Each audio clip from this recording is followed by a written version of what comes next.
Fundamentos de la seguridad de la nación. La seguridad de la nación es un término cuya definición no es universal ni responde a leyes que pueden ser enunciadas científicamente mediante procesos inductivos.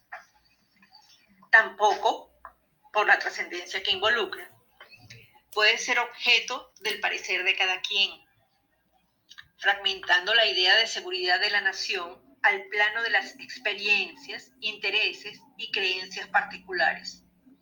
Asimismo, no debería constituir la suma de sensaciones individuales, sobre todo si se asume la conocida premisa dialéctica según la cual el todo no significa suma de sus partes.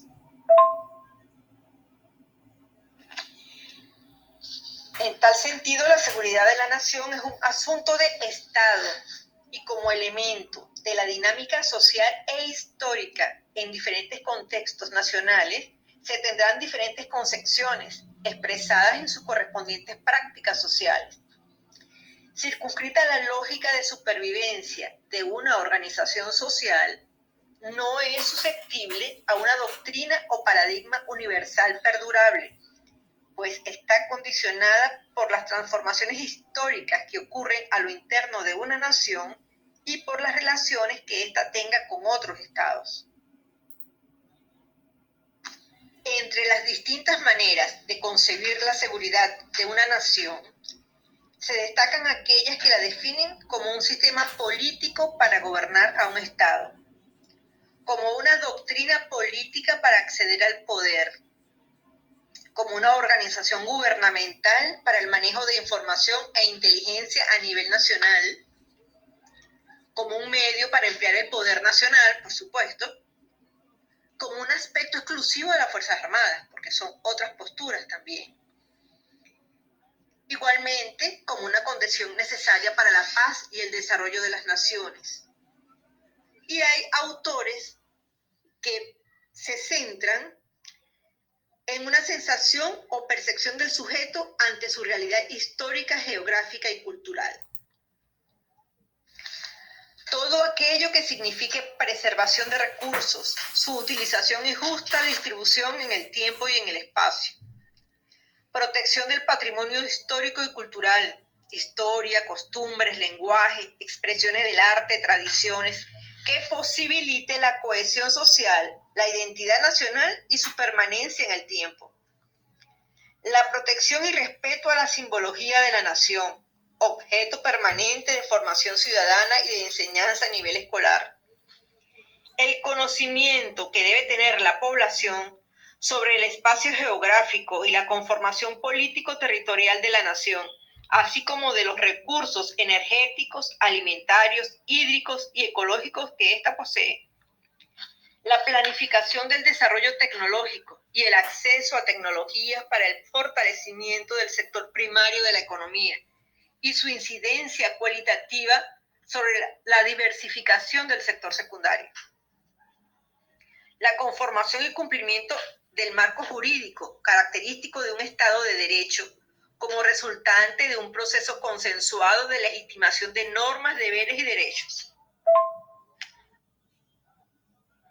La condición de paz, armonía, cooperación, solidaridad, tolerancia, respeto a la diversidad entre los integrantes de la sociedad. El acceso a medios y recursos en igualdad de condiciones y oportunidades a fin de garantizar la satisfacción de necesidades.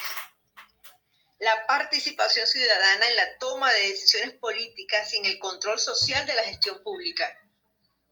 La asignación del gasto y la inversión social en salud, educación, vivienda, infraestructura. La protección a los pueblos indígenas, a la familia, a la madre, al niño, al adulto mayor y en general a la población con mayor grado de vulnerabilidad. La protección al genoma humano. El cuidado del ambiente y su biodiversidad como un asunto de corresponsabilidad entre el Estado y la sociedad. La cobertura universal de servicios de saneamiento ambiental. La relación armónica y necesaria entre la población civil y la Fuerza Armada Nacional, vista como una estructura imprescindible para la cohesión social y la preservación de la estructura político-territorial. La seguridad es un aspecto fundamental de la política exterior de un Estado y de las condiciones derivadas de las políticas sectoriales que garanticen a los habitantes de un país, en el plano individual y colectivo, la posibilidad de realización de su potencial biopsicosocial. El concepto de seguridad está estrechamente vinculado al de vulnerabilidad. Mientras más vulnerable, menos seguridad brindará una nación a sus habitantes, por supuesto, y menos confianza tendrá la población en las instituciones, en el orden jerárquico de la organización social y en la posibilidad real del ejercicio de sus derechos. La ausencia de vulnerabilidad, en consecuencia, tiende a legitimar el ordenamiento jurídico-político y crear condiciones para la paz y para el logro del bienestar. Otro concepto fundamental a la hora de precisar la concepción sobre seguridad de la nación es el de soberanía. No es objeto de esta unidad curricular realizar una revisión sobre el surgimiento de la soberanía ni sobre sus antecedentes teóricos o la gran diversidad de concepciones. Se considerará soberanía, a propósito de la asignatura, como la posibilidad real que tiene una nación de perdurar en el tiempo como unidad sociocultural, en razón de un territorio y una población.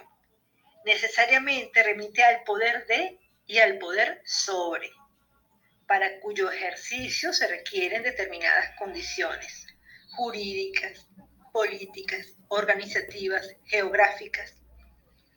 En los estados democráticos, la soberanía como ejercicio legítimo del poder reside en el pueblo y de este emanan los poderes del Estado. Es, por tanto, una expresión del poder del Estado. En este sentido, el artículo 1 de la Constitución de la República Bolivariana de Venezuela considera la soberanía como uno de los derechos irrenunciables de la nación, junto con la independencia, la libertad, la inmunidad, la integridad territorial y la autodeterminación nacional. Esta última necesariamente vinculada a la soberanía, pues el derecho a la libre determinación de los pueblos reafirma la soberanía popular a través de la participación política como expresión del ejercicio del poder. Veamos lo que dice el artículo 5 de la Constitución. La soberanía reside intransferiblemente en el pueblo, quien la ejerce directamente en la forma prevista en esta Constitución y en la ley, e indirectamente mediante el sufragio por los órganos que ejercen el poder público. Los órganos del Estado emanan de la soberanía popular y a ella están sometidos. De allí que la seguridad de la nación hace posible la práctica de la soberanía, pues garantiza el ejercicio legítimo del poder del Estado para preservar el territorio, las fronteras y los recursos.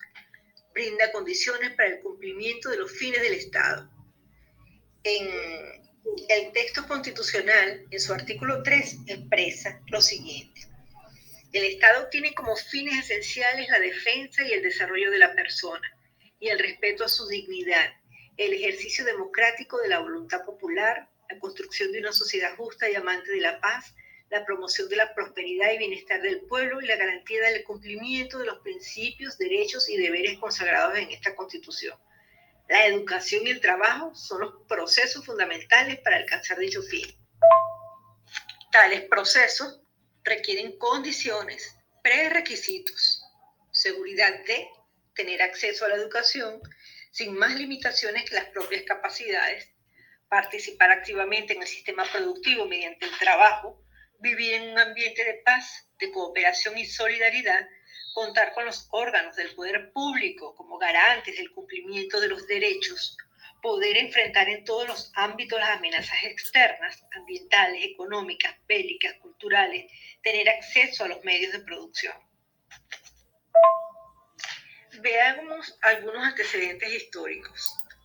A raíz de la Segunda Guerra Mundial, cambia la configuración geopolítica del mundo dividido en dos bloques, el bloque soviético y el dominado por los Estados Unidos, con ideologías y modelos productivos antagónicos.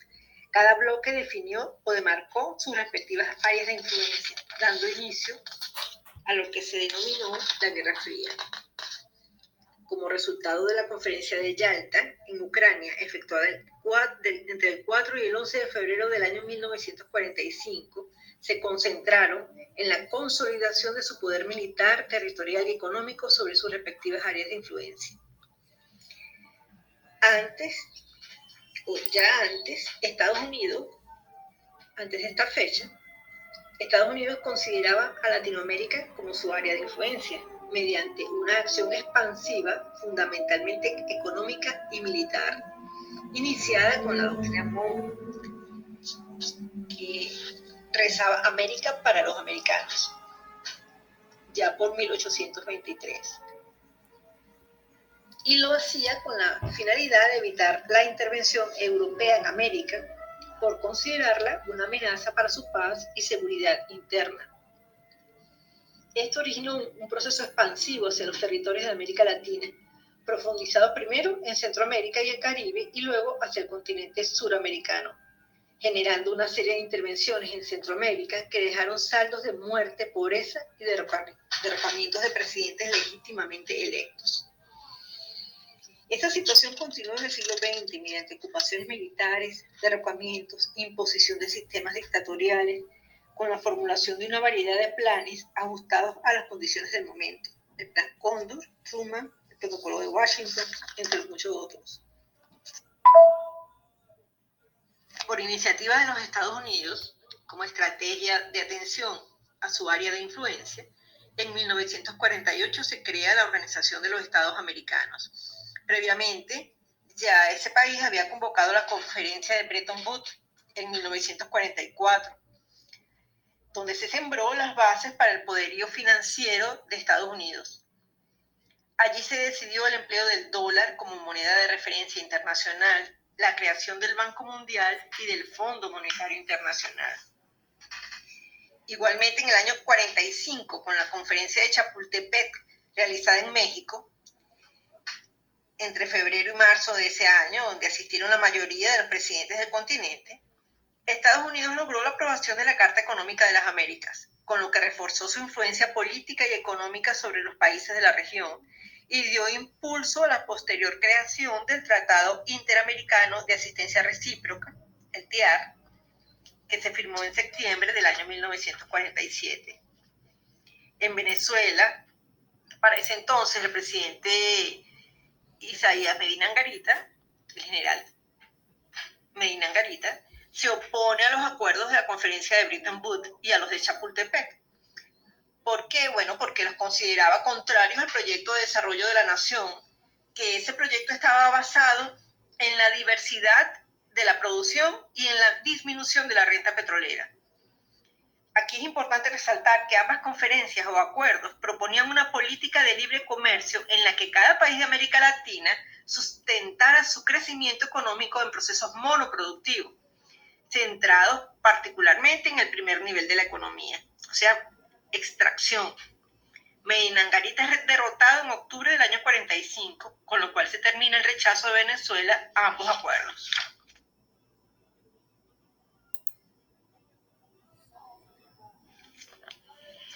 La campaña de la Guerra Fría fue también una campaña psicológica que pretendía lograr que las naciones latinoamericanas vieran en los fines de los Estados Unidos sus propios fines.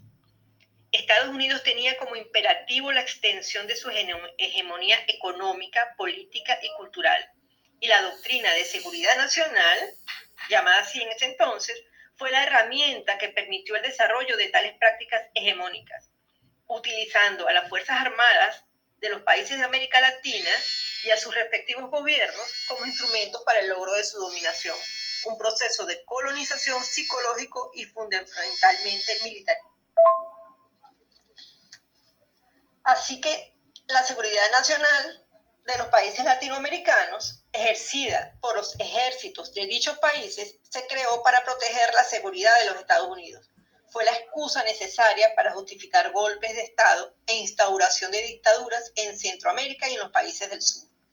En 1947, fíjense, el presidente de Estados Unidos, Harry Truman, proclamó la doctrina que lleva su nombre, cuyo propósito radicaba en dar apoyo a los países que combatían contra movimientos de sublevación interna de corte comunista, por considerarlos una amenaza a su seguridad. Ese modelo intervencionista trasciende las fronteras del continente americano y deriva en acciones anticomunistas de alcance mundial lideradas por Estados Unidos. Con esta doctrina se oficializan las intervenciones militares de Estados Unidos en países extranjeros, limitando la soberanía e independencia de la amenaza externa representada por la Unión Soviética tenía su proyección a lo interno de las naciones. Así, Estados Unidos diseñaba estrategias para frenar la supuesta injerencia de la Unión Soviética en los procesos políticos de los países de su zona de influencia y combatir al mismo tiempo las manifestaciones o movimientos políticos internos que comulgaban con esa ideología. Para Europa, por eso, se diseña el Plan Marshall, orientado a la reconstrucción de los países de ese continente tras la Segunda Guerra Mundial, pero también tenía como propósito la contención del comunismo en esa región. En pleno siglo XXI cambian algunas estrategias intervencionistas, centradas en el plano económico y en el enfrentamiento al terrorismo y al narcotráfico. En este último caso, el Plan Colombia por excelencia. En el primer caso, en el plano económico, se puede mencionar los tratados de libre comercio, como el Tratado de Libre Comercio entre República Dominicana, Centroamérica y Estados Unidos de América, cuyo propósito es la creación de una zona de libre comercio entre las naciones firmantes, poniendo en riesgo la soberanía de esas naciones, pues subordina los textos constitucionales a los acuerdos y resoluciones del tratado, incluso limita los convenios regionales en materia de integración. En Venezuela, la política de seguridad y defensa, seguida durante 40 años, fundamentada en el Pacto de Punto Fijo, incorporó la nación del enemigo interno, no dando cabida a las concepciones ideológicas opuestas, combatiéndolas y persiguiendo a sus representantes e ideólogos. Esa concepción comenzará a cambiar a partir del año 1999 con el triunfo del presidente Hugo Chávez Frías y la promulgación en consecuencia de la actual Constitución, dando lugar a una reconceptualización y una nueva significación de la seguridad de la nación, la defensa y su vínculo con el desarrollo integral. A partir de este suceso, la seguridad de la nación ya no es solo asunto de la Fuerza Armada, sino de todos los sectores de la vida social. A su vez, esta dejó de constituir una herramienta para la defensa de los intereses norteamericanos. A este respecto, se refiere el artículo 2 y 5 de la Ley Orgánica de Seguridad de la Nación. ¿Qué dice el artículo 2? Que ya ustedes lo deben haber revisado en el módulo anterior, en la unidad curricular anterior. Pero vamos a retomar nuevamente su contenido. El artículo 2 dice: la seguridad de la nación está fundamentada en el desarrollo integral y es la condición, estado o situación que garantiza el goce y ejercicio de los derechos y garantías en los ámbitos económico, social, político, cultural, geográfico, ambiental y militar, de los principios y valores constitucionales por la población, las instituciones y cada una de las personas que conforman el Estado y la sociedad, con proyección generacional, dando, dentro de un sistema democrático, participativo y protagónico, libre de amenazas a su sobrevivencia, su soberanía y a la integridad de su territorio y demás espacios. El Estado, el artículo 5, señala: el Estado y la sociedad son corresponsables en materia de seguridad y defensa integral de la nación y las distintas actividades que realicen en los ámbitos económico, social, político, cultural, geográfico, ambiental y militar estarán dirigidas a garantizar la satisfacción de los intereses y objetivos nacionales plasmados en la Constitución. La expresión "somos socialistas, chavistas y antiimperialistas", consigna empleada en los eventos de conmemoración del 5 de julio, es una manifestación de cambio en la concepción ideológica y en los intereses de la Fuerza Armada Nacional Bolivariana. La seguridad de la nación pasa a ser un concepto que integra bienestar, calidad de vida, integridad territorial, identidad nacional, condiciones de vida. En síntesis, la seguridad de la nación puede concebirse como un proceso históricamente determinado, una condición que se manifiesta en los ámbitos indicados en el artículo 2 de la Ley Orgánica de Seguridad de la Nación. Su defensa es un asunto de Estado en corresponsabilidad con la población. Está vinculado a los conceptos de soberanía, autodeterminación, integridad territorial, independencia e identidad nacional. Por su carácter teleológico, se corresponde con los objetivos y planes del Plan de la Patria, con su desarrollo integral. Actualmente, la concepción de seguridad y soberanía tiene dimensiones regionales y continentales. En Latinoamérica se observa una serie de oportunidades regionales en distintas áreas, ambiental, económica, política, militar, cultural, social, que están orientadas a la cooperación mutua y a la integración.